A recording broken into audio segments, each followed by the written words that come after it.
Hello everyone, and welcome to Week 11's lecture for our online English 112 course.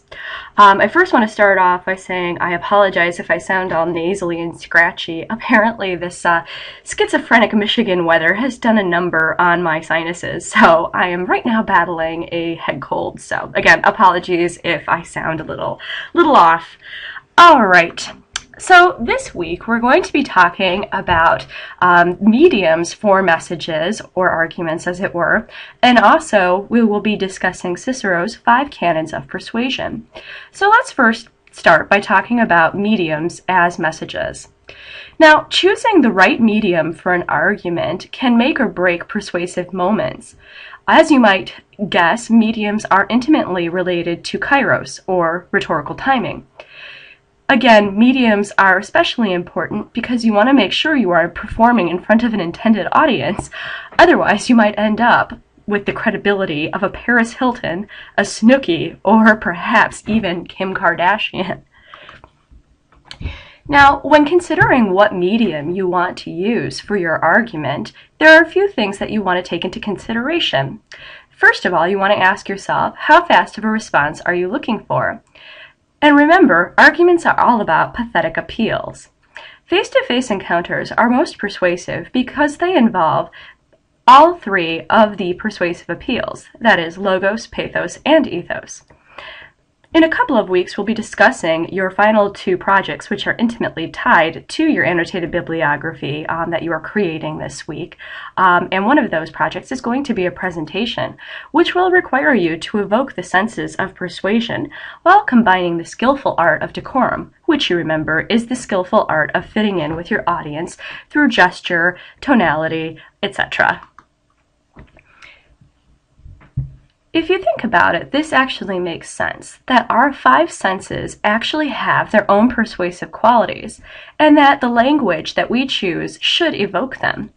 Sound is often the most rational sense because it conveys ethos or character. Music, however, is a different form of sound that conveys emotion or pathos. Smell is the most pathetic because it triggers a visceral response. Again, think about if your parents ever baked a particularly enticing food. Might remind you, the smell, for example, of pancakes or French toast might remind you of Sunday mornings, which again triggers that memory and that emotional feeling. Sight often leans towards the pathetic because we often believe what we see. Touch is quite literally pathos or feeling, and taste works the same way as smell, still garnering that emotional response. Well, let's think about, again, which mediums might be the most appropriate for the type of argument that we want to create. Some of our most common mediums, that is, mediums we come across virtually every day, are email, television, of course, instant messaging, Facebook posts, and Twitters are all very common mediums. Email combines both logic, that is, logic through the written word, and ethos. This makes it a very bad form for expressing emotion and garnering sympathy.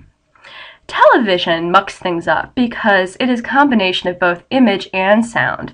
However, as I said, we usually believe what we see, therefore images will trump the sound, and maybe television is therefore more pathetic.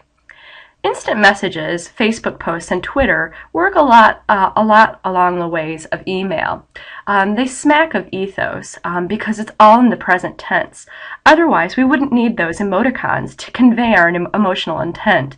And of course, think of all those times where your intentions were misunderstood because you were being sarcastic or joking, but the person actually took what you said literally and therefore took offense to it. Now on to Cicero's 5 canons of persuasion. These are used for inventing the most persuasive speeches, and this will be the format that your presentations will take.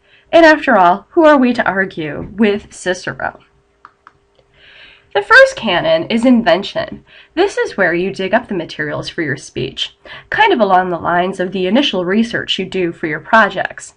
You're going to ask yourself, what do I want? What is my goal? Is it to change my audience's mood, mind, or its willingness to act? What kind of rhetoric do I need to achieve my goals? Should it be in the past, which is blame, present, which has to do with values, or the future? Remember, deliberative rhetoric rests on choice, so you're going to frame an argument in the future. This is probably going to be your best bet. Remember also that you can bring in values, but you want to make sure they're the ones your audience shares. You also want to be careful not to blame any particular individual or group, because it tends to put people on the defensive and, thus, makes them less persuadable. After deciding what you want from your audience, you need to nail down the issue itself. Is it simple or complex? If it is complex, you need to break it down into digestible parts or smaller issues.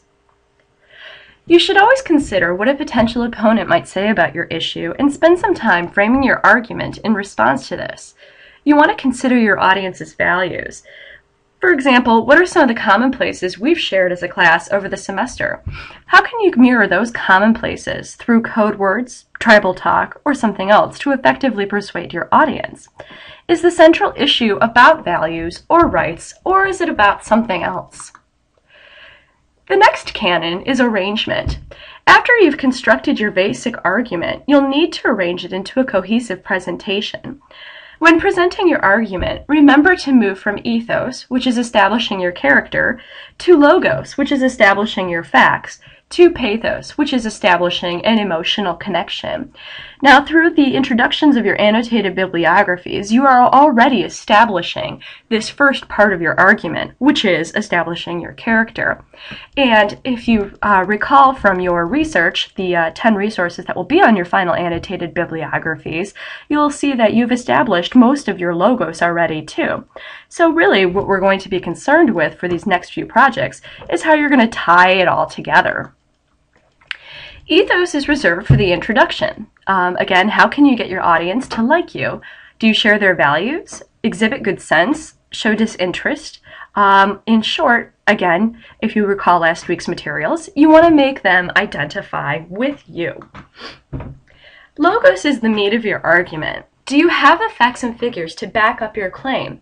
Here you can use narration, where you tell the history of the matter and include those facts and figures. But again, you want to keep it succinct and relevant to the immediate argument. Again, you're already working on these first two parts.